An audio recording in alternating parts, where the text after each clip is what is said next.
6 വർഷം മുമ്പ് മലയാളികൾ കേട്ട ഏറ്റവും വലിയ ദുരന്ത വാർത്തകളിലൊന്നായിരുന്നു വയലിസ്റ്റ് ബാലഭാസ്കറിന്റെയും മകളുടെയും അപ്രതീക്ഷിതമായ മരണം. ക്ഷേത്ര ദർശനം കഴിഞ്ഞ് മടങ്ങവെയായിരുന്നു ബാലഭാസ്കർ സഞ്ചരിച്ച കാർ അപകടത്തിൽപ്പെട്ടിരുന്നത്. മകൾ സംഭവസ്ഥലത്തും ബാലഭാസ്കർ ചികിത്സയിലിരിക്കെയുമാണ് മരിച്ചതും. ബാലഭാസ്കറിന്റെ ഭാര്യ ലക്ഷ്മി അപകടത്തിൽ നിന്ന് രക്ഷപ്പെടുകയും ചെയ്തിരുന്നു. എന്നാൽ ഭർത്താവിന്റെയും മകളുടെയും ജീവനെടുത്ത വാഹന അപകടത്തിന് പിന്നിൽ ദുരൂഹതയുണ്ടെന്ന ആരോപണം ഉയർന്നിട്ടും ലക്ഷ്മി ഇക്കാലം വരെയും ഒന്നും തന്നെ പ്രതികരിച്ചിരുന്നില്ല. ഇപ്പോൾ മനോരമ ന്യൂസിന് നൽകിയ അഭിമുഖത്തിലൂടെ മനസ്സ് തുറന്നിരിക്കുകയാണ് ലക്ഷ്മി.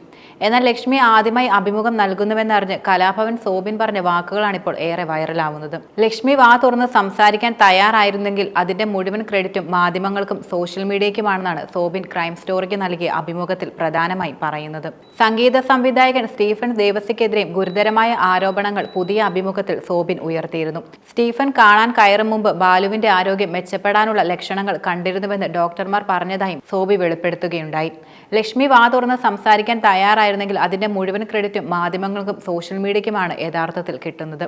ലക്ഷ്മി സംസാരിക്കണമെന്ന് 6 വർഷമായി ഞാൻ ആവശ്യപ്പെടുന്ന കാര്യമാണെന്നും അദ്ദേഹം പറഞ്ഞു. ലക്ഷ്മി പത്രസമ്മേളനം നടത്തുകയാണെങ്കിൽ അത് കേട്ടിട്ട് 1 മണിക്കൂറിന് ശേഷം ഞാനൊരു പത്രസമ്മേളനം നടത്തുകയും ചെയ്യുമെന്നാണ് സോബി പറഞ്ഞിരുന്നത്. കൊല്ലത്ത് നിന്നും ജ്യൂസ് കുടിച്ച ശേഷം ഉറങ്ങിയെന്നും ഒന്നും ഓർമ്മയില്ലെന്നുമായിരുന്നു ലക്ഷ്മി CBIക്ക് നൽകിയിരുന്ന മൊഴി.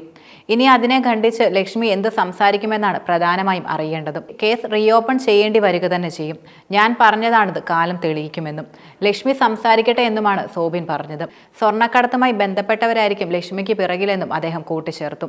ഒന്നുകിൽ ലക്ഷ്മി എല്ലാത്തിൻ്റെയും ഭാഗമായിരിക്കാം, അല്ലെങ്കിൽ ലക്ഷ്മി ആരെയെങ്കിലും ഭയക്കുന്നുണ്ടാകാം എന്നാണ് സോബി വെളിപ്പെടുത്തുന്നത്. ക്രിട്ടിക്കൽ ICUവിൽ കഴിയുന്ന ബാലഭാസ്കറിനെ കയറിക്കണ്ട് 43 മിനിറ്റ് സ്റ്റീഫൻ ദേവസി സംസാരിച്ചതിനെക്കുറിച്ചും CBI ഇതുവരെ അന്വേഷിച്ചിട്ടില്ല. ക്രിട്ടിക്കൽ ICUവിൽ കയറാൻ സ്റ്റീഫൻ ദേവസിക്ക് ആരാണ് പെർമിഷൻ കൊടുത്തതെന്നുമായി ബന്ധപ്പെട്ട് യാതൊരുവിധ അന്വേഷണം ഇതുവരെ വന്നിട്ടുമില്ല. ക്രിട്ടിക്കൽ ICUവിൽ കിടക്കുന്ന ഒരാളോട് 43 മിനിറ്റ് സംസാരിക്കാൻ എങ്ങനെ അനുവാദം ലഭിച്ചു എന്ന ചോദ്യം ബാക്കിയാണ്. ബാലുവിന്റെ അച്ഛൻ തന്നോടൊരു കാര്യം പറഞ്ഞിരുന്നുവെന്നും സോബി പറയുകയുണ്ടായി. ആശുപത്രിയിൽ പ്രവേശിച്ച് 2-3 ദിവസം കഴിഞ്ഞപ്പോൾ ബാലു 3 സ്പൂൺ കഞ്ഞി കുടിച്ചുവെന്നും ഡോക്ടർ പറഞ്ഞിരുന്നുവെന്നാണ് അച്ഛൻ പറഞ്ഞത്. അത് യഥാർത്ഥത്തിൽ പോസിറ്റീവ് റിസൾട്ടാണ്. ബാലുവിന് ടെൻഷൻ നൽകുന്നത് പ്രവർത്തിക്കാതിരുന്നാൽ ആളെ പതിയെ ജീവിതത്തിലേക്ക് കൊണ്ടുവരാൻ കഴിയുമായിരുന്നു. കുറച്ച് ദിവസം കഴിയുമ്പോൾ ICUവിലേക്ക് മാറ്റാമെന്നും പറഞ്ഞിരുന്നു. ബാലുവിന്റെ അച്ഛനൊക്കെ വീട്ടിലേക്ക് പോയ സമയത്താണ് സ്റ്റീഫൻ വന്ന് ബാലുവിനെ പ്രധാനമായും കണ്ടിരുന്നതും. വൈകാതെ തന്നെ ബാലു മരിക്കുകയായിരുന്നു. 43 മിനിറ്റ് ക്രിട്ടിക്കൽ ICUവിൽ എന്ത് ചെയ്യുകയായിരുന്നുവെന്ന് ചോദിച്ചപ്പോൾ പ്രാർത്ഥിക്കുകയായിരുന്നുവെന്നായിരുന്നു സ്റ്റീഫൻ നൽകിയ മറുപടി.